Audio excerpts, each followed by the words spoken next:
ሰላም ሰላም ውድ የቻናላችን ተከታታይ አድማጮቻችን እንደምን አላችሁ? ይህ አባን ስፖርት ነው። አባን ስፖርት ቻናላችንን ሰብስክራይብ በማድረግ ትኩስ የሆኑ ስፖርታዊ መረጃዎችን ቤተሰብ በመሆን ያግኙ እያለን የደውል ምልክቱን በመንካት ስፖርታዊ መረጃዎችን በጊዜ እንዲደርሳችሁ ያድርጉ። በተጨማሪም ላይክ በማድረግ ለሌሎች ተደራሽ እንዲሆን ማድረጋችሁን እንዳትረሱ።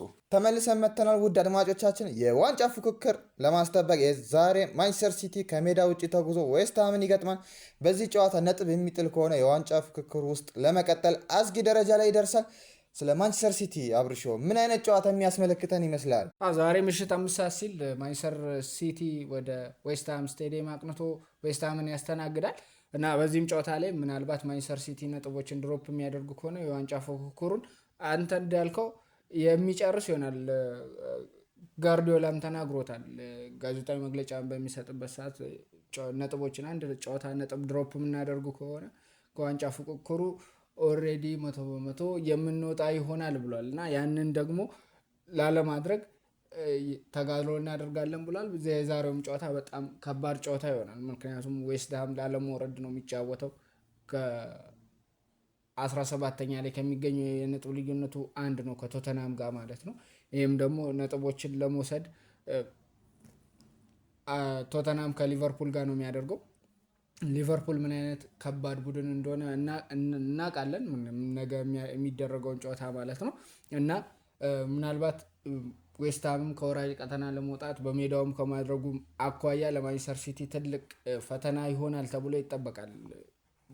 ባለፈው ሳምንት ነጥቦችን ድሮፕ እያደረገ ከኖቲንጋም ጋር በምን አይነት መልኩ ሁለት አቻ ተለያይቶ ነጥቡን ድሮፕ እንዳደረገ ተመልክተናል እና ይሄም ደግሞ በቻምፒየንስ ሊጉ በማድሪድ በምን አይነት መልኩ እንደተሸነፈ ተጫዋቾችን ሮቴት ለማድረግ በሚሞክርበት ሰዓት እና ሌላ አይነት ዳይሜንሽን ለመሞከር በሚሞክርበት ሰዓት ጓርዲዮላ እንዴት በማድሪድ እንደተሸነፈ ምናልባት ያ ጨዋታ ትልቁ የማድሪድ ኳሊቲም ከመሆኑ አኳያ የማንቸስተር ሲቲም ደግሞ የመሃል ሜዳ ሞተሮቹ 30 ዓመት ገደማ የሚጠጉ እና ከ30 ዓመት በላይ የሆኑ ሁለት ተጫዋቾችን በመጠቀሙ ምክንያት በጣም የተቸገረ ይመስላል።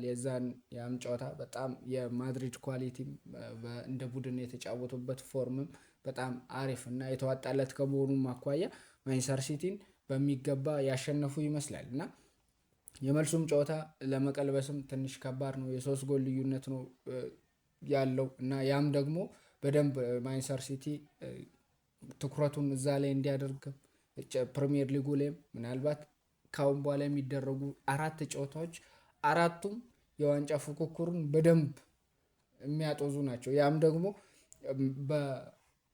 ዛሬ የሚያደርገው ጨዋታ በፕሪሚየር ሊጉ፣ ማክሰኞ የሚያደርገው በቻምፒየንስ ሊጉ፣ እሁድ የሚያደርገው በካራባኦ ካፕ ፋይናል፣ በመቀጠል ደግሞ የሚያደርገው ከሊቨርፑል ጋር ኤፍኤ ካፕ ማለት ነው። አሁን የሚያደርጋቸው አራቱም ጨዋታዎች በተመሳሳይ አርሰናል የሚያደርገው 4 ጨዋታዎች የተለያዩ ሊጎችን የተለያዩ የቶርናመንት ውድድሮችን የሚያደርግ ስለሆነ ማለት ነው እነኚህን አራቱም ጨዋታዎች በጣም ወሳኝ በአርሰናል በኩልም በማንቸስተር ሲቲም በኩልም በጣም ወሳኝ ጨዋታዎች ናቸው አራቱም ማለት ነው እና አንዱን ምጥል ከሆነ የዋንጫ ፉክክር ማንቸስተር ሲቲ ምናልባት ቻምፒየንስ ሊጉ ላይ ማለፍ ቻንሱ በጣም ዝቅተኛም ቢሆንም ለማለፍ ትልቅ ተጋድሎ ያደርጋሉ ተብሎ ይጠበቃል ማንቸስተር ሲቲ ማለት ነው። ማክሰኞ ዕለት ይደረጋል።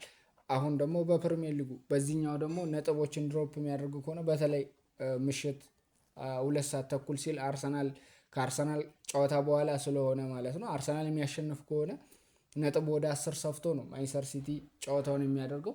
ነጥብ የሚጥል ከሆነ ደግሞ ማንቸስተር ሲቲ የዋንጫ ፉክክሩ በጣም ከባድ ይሆናል። ከፕሪሚየር ሊጉ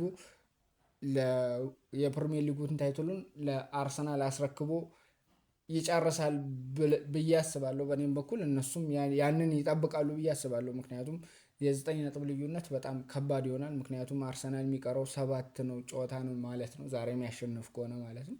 ያ ደግሞ ከባድ አንዱ እርስ በርስ ጨዋታ ነው። ያ ደግሞ አቻ እንኳን ቢወጣ ትልቅ አድቫንቴጅ ስለሚሆን ለአርሰናል ማለት ነው። ስለዚህ ማንቸስተር ሲቲ የዛሬውን ጨዋታ ወደ ዋንጫ ፉክክር ውስጥ ለመመለስ እና አርሰናል ነጥቡ የሚጥል ከሆነ ደግሞ ዋንጫውን ደግሞ በደንብ ለመጠጋት ማሸነፍ ግድ ይለዋል ማለት ነው። የማክሰኞ ደግሞ በቻምፒየንስ ሊጉ ለማለፍ ትልቅ ተጋድሎ ያደርጋል። ከዛ በኋላ በካራባኦ ካፕ ፋይናል ከአርሰናል ጋር እሁድ ዕለት ይገናኛል ማለት ነው። ያ ደግሞ ዋንጫ ጨዋታ ነው። ትልቅ ተጋድሎ ታደርጋለህ። ከአርሰናል ጋር ነው ጨዋታው የሚደረገው። በጣም ትልቅ ኢነርጂ ሉዝ ታደርጋለህ። ያንን ለመቆጠብ ከማድሪድ ጋር ነው። ከዛ ከዌስትሃም ጋር ለማድሪዱ ጨዋታ ብለህ ሮቴት አታደርግም። ምክንያቱም ከዋንጫ ፉክክሩ ኦልሬዲ ልትወገድ ስለምትችል ማለት ነው። ማንቸስተር ሲቲ እንደ ሌላው ጨዋታ ማለት ነው 18ኛ ላይ የሚገኝ ሮቴት አድርገህ የምትሞክርበት አይነት ጨዋታ አይሆንም ማለት ነው። ምክንያቱም ከአሁን በኋላ እያንዳንዷ ሚስ የምታደርጋት ፖይንት ከዋንጫ ፉክክሩ ልታስወጣ ስለምትችል ማለት ነው።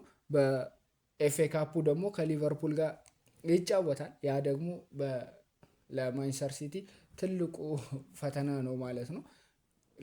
ከኤፍኤ ካፑ ጋር ከኤፍኤ ካፕ ሊቨርፑል ስለሆነ ምናልባት ያንን ጨዋታም በሃይ ኢንቴንሲቲ ተጫወተ እስከዛ ድረስ ምትደርሱ ከሆነ የሊቨርፑልም ምክንያቱም አንድ ጨዋታ ያርፋል ማለት ነው። ካራባኦ ካፕ ስለሌለበት አንድ እሁድ ስለሚያርፍ ያንን ደግሞ ለሊቨርፑል ትልቅ አድቫንቴጅ ስለሚሆን ጨዋታውን ለሊቨርፑል አድቫንቴጅ ይሰጣል ማለት ነው። ይሄ ደግሞ የጨዋታ መደራረብ ጨዋታዎችን ሉዝ እንድታደርግ የሚያደርግ አድቫንቴጅ ስለሆነ በአርሰናልም በተመሳሳይ መልኩ አርሰናልም ዛሬ ምሽቱ 2:00 ተኩል ይጫወታል ከኤቨርተን ጋር እንዳነሳ ነው ማለት ነው። ከዛ በኋላ በቻምፒየንስ ሊጉ ማክሰኞ ከሊቨርኩሰን ጋር ከተጫወተ በኋላ ካራባኦ ካፕ ፋይናል ከማንቸስተር ሲቲ ጋር ይጫወታል። ከዛ በኋላ ሮቴት ለማድረግ እንኳን እንዲመቸው ከሳውዝሃምፕተን ጋር ነው የሚጫወተው በሻምፒዮንሺፕ ከሚገኝ ቡድን ጋር ማለት ነው። አርሰናል ምናልባት ቀላሉ ጨዋታ የሳውዝሃምፕተን ስለሚሆን እስከዛ ድረስ ትልቅ ፈተና ነው የሚጠብቀው በፕሪሚየር ሊጉም በቻምፒየንስ ሊጉም በካራባኦ ካፕ ፋይናል ስለሆነ ማለት ነው። ይሄም ደግሞ ለማንቸስተር ሲቲም በዛው በተመሳሳይ መልኩ ማለት ነው እና ይሄንን ጨዋታ ማንቸስተር ሲቲ ምንም አይነት ሪስክ የምትወስድበት አይነት ጨዋታ ስለማይሆን ማንቸስተር ሲቲም ጠንክሮ ነው የሚመጣው። በተለይ አርሰናል ነጥብ የሚጥልለት ከሆነ አርሰናል ነጥብ ድሮፕ የሚያደርጉ ከሆነ በጣም በወኔ እና በፓሽን ይጫወታሉ። አርሰናል ነጥቡን የሚወስድ ከሆነ ደግሞ በዛው ልክ የዊኒንግ ሜንታሊቲ ስላላቸው ምንም አይነት ነጥቦችን ድሮፕ ማድረግ ዋጋ ስለሚያስከፍል ምናልባት ማንቸስተር ሲቲ ጨዋታውን ለማሸነፍ ትልቅ እድል ይኖረዋል። ነገር ግን ዌስትሃም ቀላል ተጋጣሚ አይሆንለትም። በደንብ ይፋለማሉ ብዬ አስባለሁ። በሜዳውም ከመሆኑ አንጻር እና ከወራጅ ቀጠና ለመውጣትም ከመሆኑ አንጻር ዌስትሃም ትልቅ ተፋላሚ ይሆናል ብዬ አስባለሁ። ነገር ግን ማንቸስተር ሲቲ ጨዋታውን ለማሸነፍ ትልቅ እድል ይኖረዋል ብዬ አስባለሁ ካላቸው የኳሊቲ ጥራት አንጻር ማለት ነው። እስከ ፕሮግራማችን ፍጻሜ ድረስ አብረናችሁ የቆየ ነው እኔ አኒስ አህመድ እና አብርሃም ዳንኤል ነበር። አብራችሁን ስለነበራችሁ ከልብ እናመሰግናለን። ሰብስክራይብ ያላደረጋችሁ ሰብስክራይብ አድርጉ። ሰብስክራይብ ያደረጋችሁ ደግሞ ተጨማሪ መረጃ እንዲደርሳችሁ የደውሉን ምልክቱን ተጫኑ። የዛሬው ፕሮግራማችን ይህን ይመስላል። መልካም ቀን ይሁንላችሁ።